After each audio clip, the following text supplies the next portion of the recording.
Hey Valley Middle, I'm going to attempt to quickly go through all the targets in Chapter 5 and just give you an example or two, plus lots of problems with answers that you can practice on your own. If you need more detailed explanation, please consult the regular video on YouTube. All right, here we go. The first target, I can estimate sums and difference. I think this is kind of a hard conceptual target for kids to handle. You need to round fractions to the closest 0, half, or whole. So let's take a look at the fraction 1/8. We have to think, is 1/8 closest to 0/8, 4/8, or 8/8? Well, in this case, it's definitely closest to 0/8. There's only 1/8. So we would estimate that as 0. 7/16, however, we have to think, is that closest to 0/16? 8/16, which would be 1/2, or 16/16? Well, that is clearly closest to 8/16. It's about a half, so we would estimate that as a half. And 8/9, that's clearly closest to 9/9 or 1 whole, so we would estimate 8/9 as 1 whole. Take a look at this problem here, 9/10 minus 7/10. Well, 9/10 we would approximate it as 1. We would estimate 7/10 as 1/2, so when we put it back into the problem, we have 1 minus a half equals a half. The whole point of estimating is to give you some guidelines so that you can do this in your head. In certain situations, your estimate needs to be closer than in others. Sometimes the situation demands something much, you need an exact answer. In that case, you're going to need to work it out. But usually an estimate is close enough, and that's the point of this lesson here.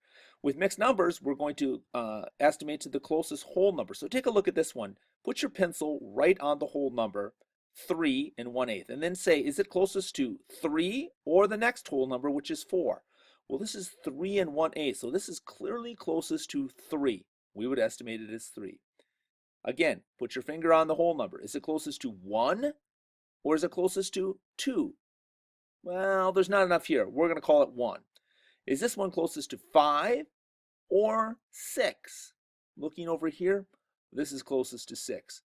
Try it out in a problem. 12 and 3/7 minus 6 and 7/10. 12 and 3/7 is about 12, closest to 12. 6 and 7/10 is closest to 7. So 12 minus 7 is 5. Here are 4 problems and a 4 blocker you can try on your own. I'll give you the answers here right now. Just one problem to take a look at, this last one. 5 and 9/17 minus 3 and 1/8. I could estimate this one here as 5 or 6 because it's closer to 6, or 5 and 1/2. Again, if you can do 5 and 1/2 minus 3, that's a closer estimate, and that will work just fine. So again, I remember saying in the video, instructional video, be flexible with these.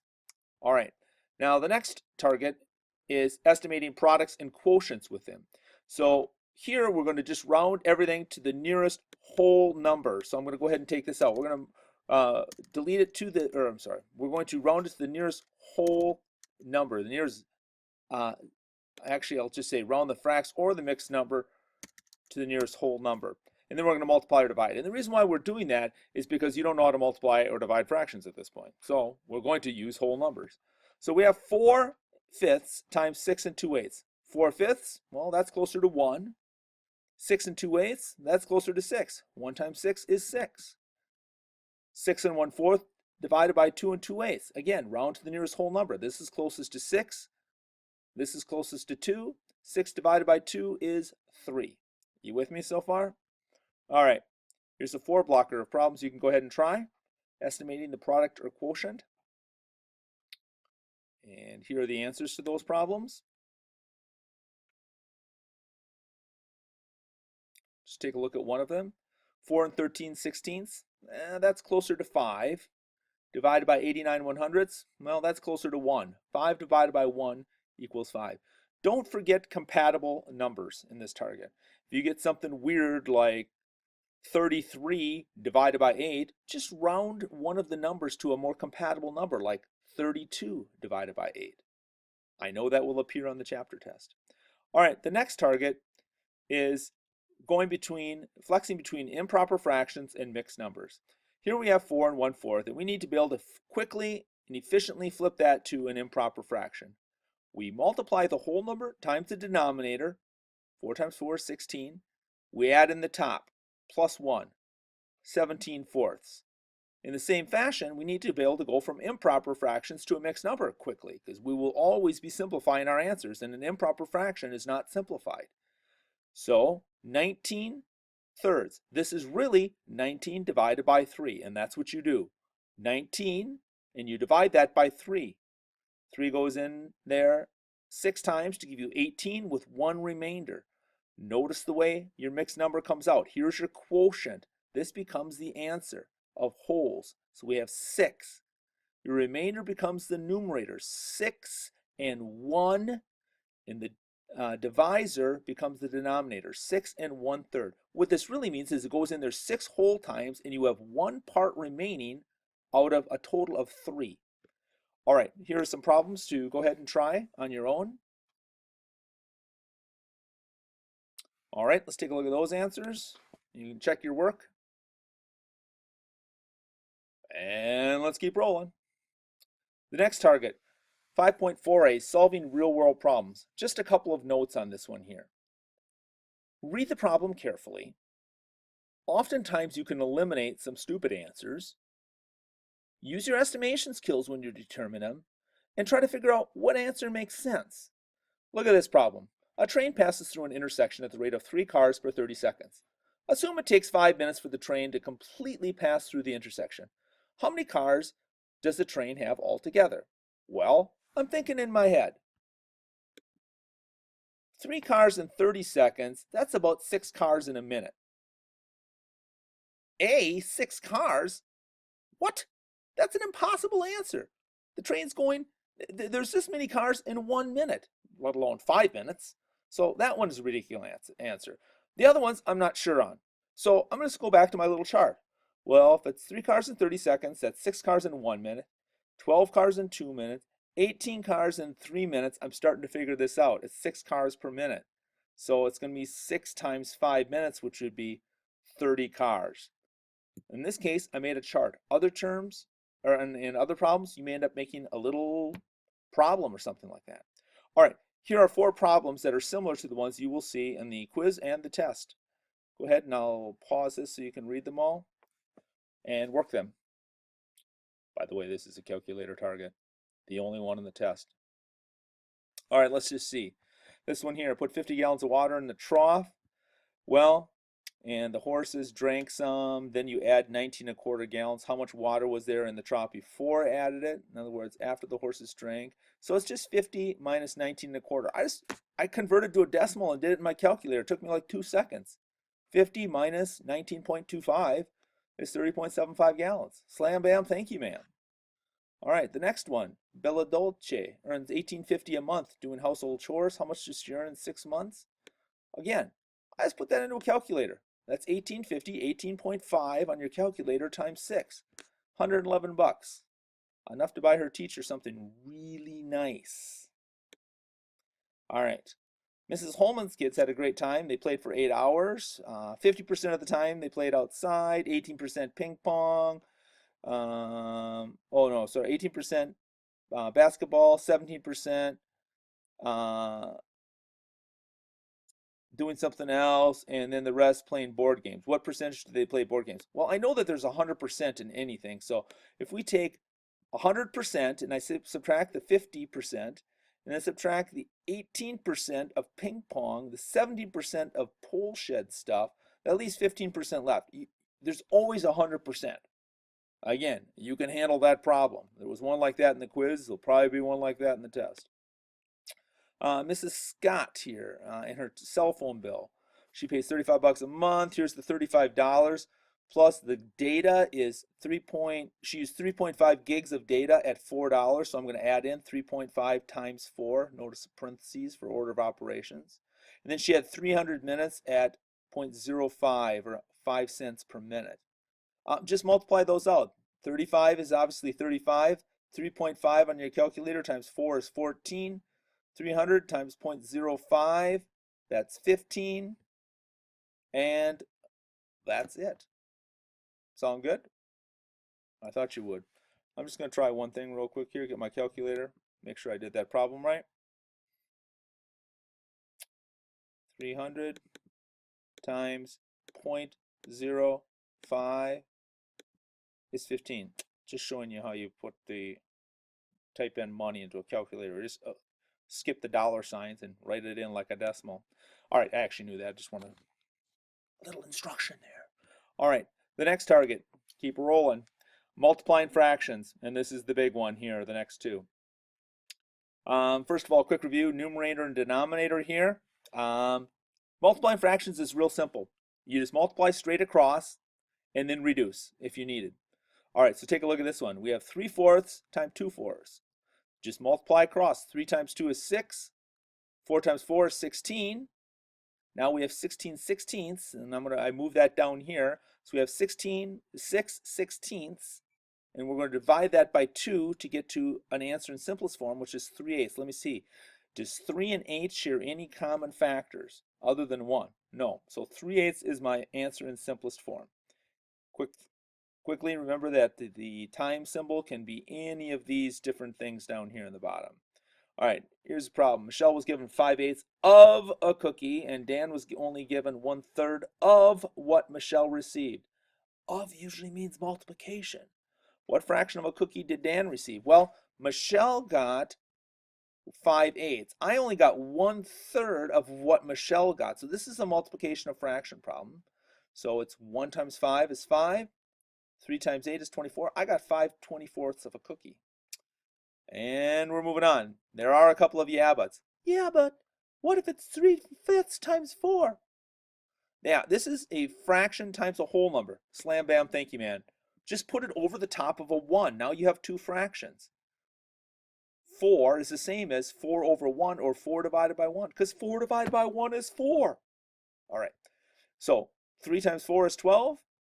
5 times 1 is 5. We have 12/5, which we have to convert into a mixed number. 12 divided by 5, and it goes in there 2 times, and there's 2/5 remaining. Quick double check. 2 times 5 is 10, plus 2 is 12/5. Yeah, I always like to check to make sure I can get back to my improper fraction. All right, and yeah, what's this? Oh, that's right. That's one of those symbols that means multiplication. So in this case here, 9/16 times 8/9. That's all it means. You notice I changed it to a more familiar multiplication sign. We can just take and move that up. 9 times 8 is 72. 16 times 9 is 144. And if I divide by 72 here, I can get that down to 1/2. I also want you to notice on this problem that I cross-reduced ahead of time. I did it a second way. So here I had my 9/16 and I had my 8/9. Well, I noticed that I could divide both of these numbers by 8. So 8 divided by 8 was 1. 16 divided by 8 was 2. So I reduced these two. Then I looked over here and I'm like, hey, I got 9 and 9. I can reduce those too. 9 divided by 9 is 1.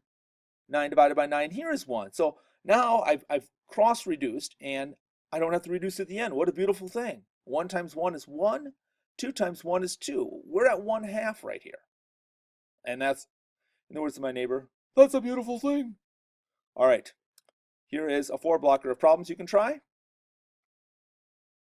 And here are the answers and my solutions to how I work those out. Just point out that what I did here was I didn't cross-reduce on any of these problems, or on this problem here. I did it at the end. I ended up with 10/30, and then I just divided by 10, and I got to 1/3. 10 divided by 10 and 30 divided by 10. On this one here, I did cross-reduce, only part of it though. I crossed out the 5s, and then I ended up with 4/6, but I could still divide that by 2, and I got that to 2/3. I could have cross-reduced here too. I just wanted to show you that you always need to look at your answer and say, is this in simplest form? That's just a bottom line you have to do. All right, here are some more problems for practicing fractions. Let's slide these up a little bit more so you can see. I can't. You're only going to see this many. Don't worry about that last problem, but there's some. I think the ones that are circled in blue you might have to reduce. I can't remember. I'll be honest. No, that can't be, because this one here you'd have to reduce. You could reduce ahead of time. Here are the answers to those problems. And good luck. It's a major 6th grade target. You have to have that one down. All right, now we're going to multiply mixed numbers. This is going to be very similar. We're going to combine the last two targets.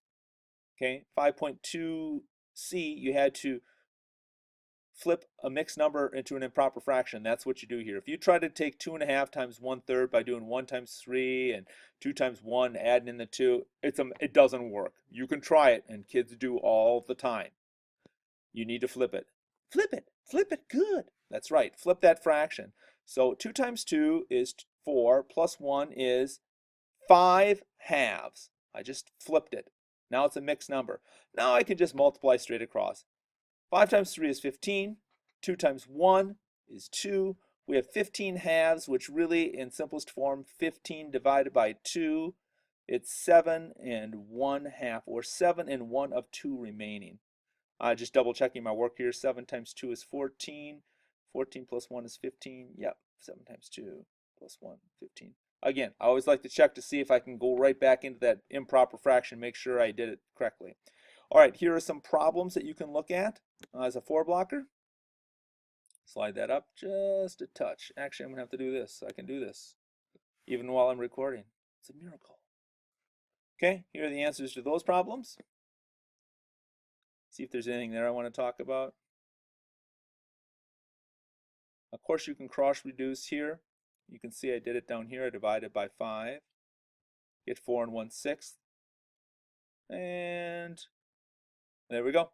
I think I might have some more for you there too. Yeah, here's some additional problems if you want to try these problems. Pause your screen. I, of course, will have the answers for you. And here are the answers. Sorry, they're a little blurry, but I think you can figure it out. Might be clearer if I make them a little smaller. All right, and we're moving on to the next target.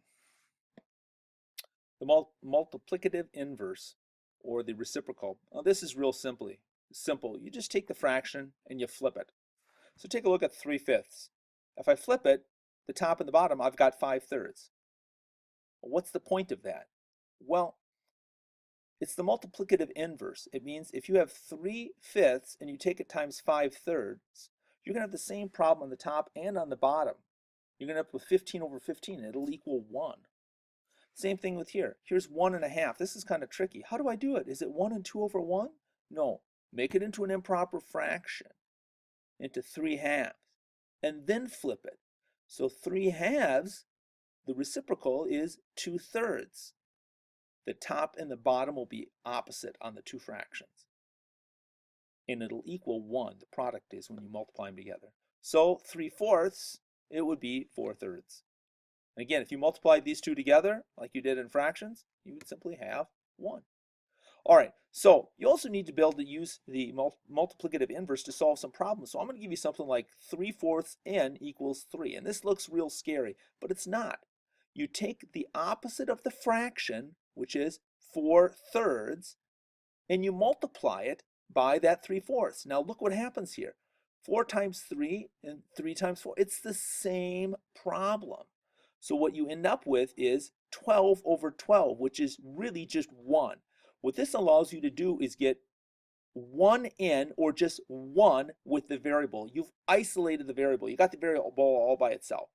But if you do that to one side of the equation, multiplied by 4/3, you have to do the same on the other side as well. So I'll take you through the whole thing here.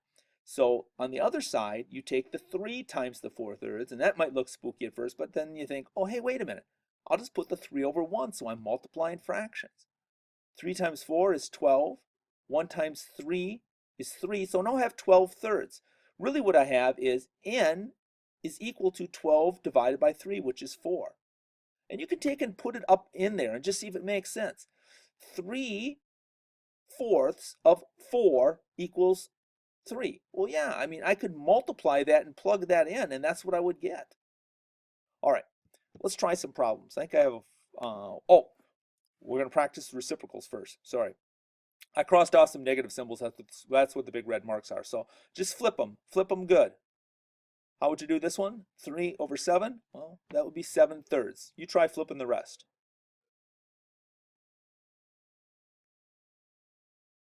Okay, here are your answers. Again, I've got lots of red on there, just blocking out the negatives. All right. Now, here is a 4-blocker. of problems where you have to use that multiplicative inverse to solve the problem. So in this first one, you're going to multiply by the opposite of this on both sides, which is 4 over 1. Go ahead and try these problems. Okay, here are the answers. So we had 1/4. So I told you you have to multiply by 4 over 1. So I did that. This whole thing, this stuff will always cross off and just give you n. So you can just shortcut it and write 4 over 1 and then just put whatever the variable, that's what's left. But you have to do the other side. So now I have 5 times 4 over 1. So that's like 5 over 1 times 4 over 1. So I end up with 20 over 1, which is 20. And that makes sense. It's 1/4 of 20 equals 5. Yes, yes, it does. This one even makes more sense, but it looks a little tricky because it's d over 4. What do I do? Well, that's really like 1d over 4. So 1/4, again, you multiply by 4 over 1.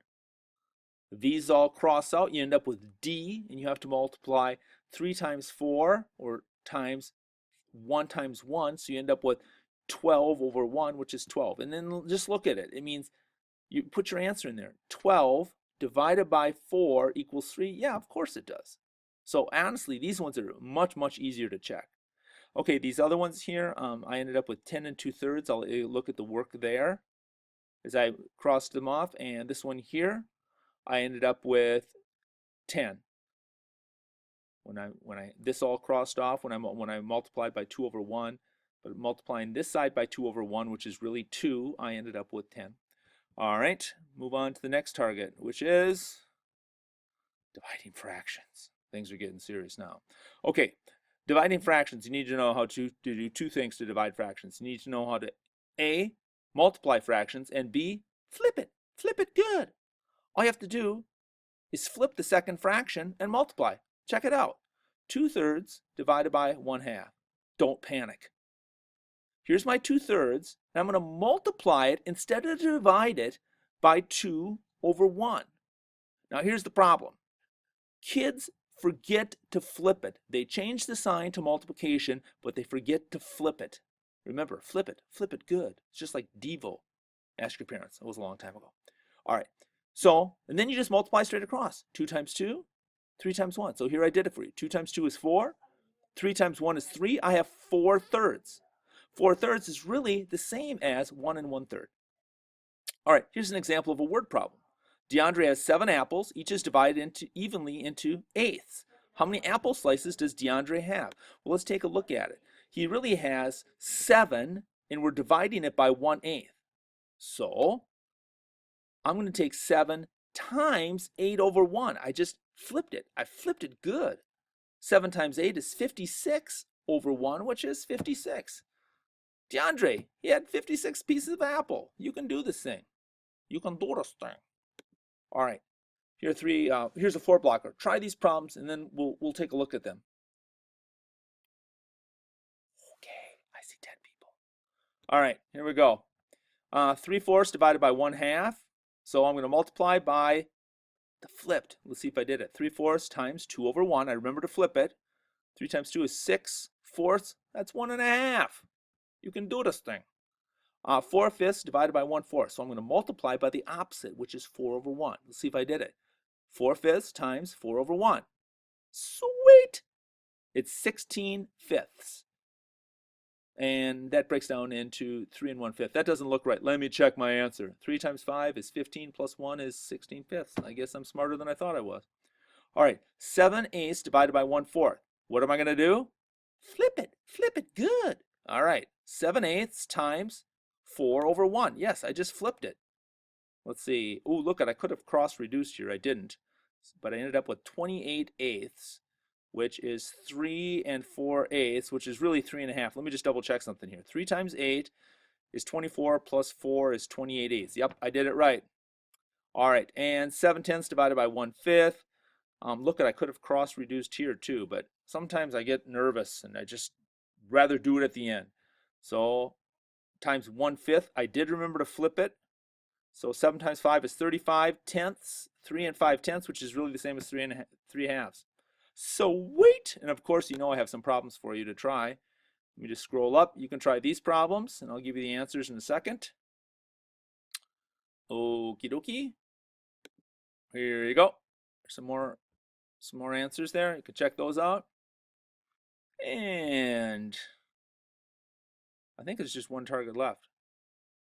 Kind of forget. I've lost track. We got to divide mixed numbers. And this is going to be the same thing. You know what we're going to do, right? We're going to make it into an improper fraction, and then we're going to multiply it. Oh, wait. We got to flip it. Flip it. Good. Let's see if I remembered. So we have 4 divided by 1.5. So here's my 4, and divided by 3 halves. See what I did? First, I turned that into an improper fraction, and then I flipped it. Again, there's that extra step, and oftentimes you will forget. So remember, you've got to turn it into an improper fraction, and then flip it. Flip it. Good. All right, so we've got 4 times 2 is 8. 1 times 3 is 3, so I got 8/3. 8/3 in a mixed number is 2 2/3. I'm going to double check my work here. 4 divided by 1.5. I have 4 divided by 1.5. I flipped it to an improper fraction, and then I flipped it to the reciprocal, and then I multiplied. Got it. All right. On Saturday, Lindsay walked 3 1/2 miles in 1 2/5 hours. What was her walking pace in miles per hour? Well, it's really 3.5 divided by 1. Okay, so I'm going to move this down here. 1 2/5, sorry. So I took 3.5 and I made it into an improper fraction, and I made this into an improper fraction.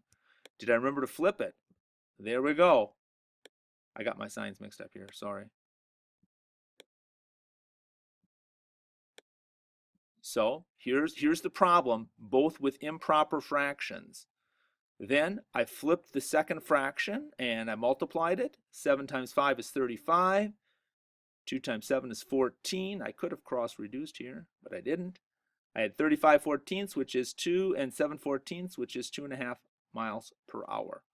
Looks good. Let me just double check here. Did I do this right? 7 halves is the same as 3 1/2. 1 2/5 is the same as 7/5. Then, when I got to the multiplication stage, I flipped it into the reciprocal. So 7/5 becomes 5/7. Yep, I'm good. I'm just doing that for you too. All right, here are 4 problems for you to try. All righty. Give you the answers to those problems. Looks like I need to scroll up a little so you can see this one. I'll wait. Give you some time to check those ones there, see if there's anything noteworthy. Did I remember to flip it? Divided by 1/4? Yep. Did I turn this into an improper fraction? I sure did. Improper fraction divided by 2/5. I flipped it. I'm good there. Improper fraction, and I flipped it into 4/3. Very good. Made that into an improper fraction, and I multiplied by the reciprocal. I flipped it, and here's the answer to those bottom ones. All right, and I apologize if I've made any mistakes. All right, I've got some problems for you to try right here. Take a good look at those. And here are the answers to those problems. Okay, here's my final speech.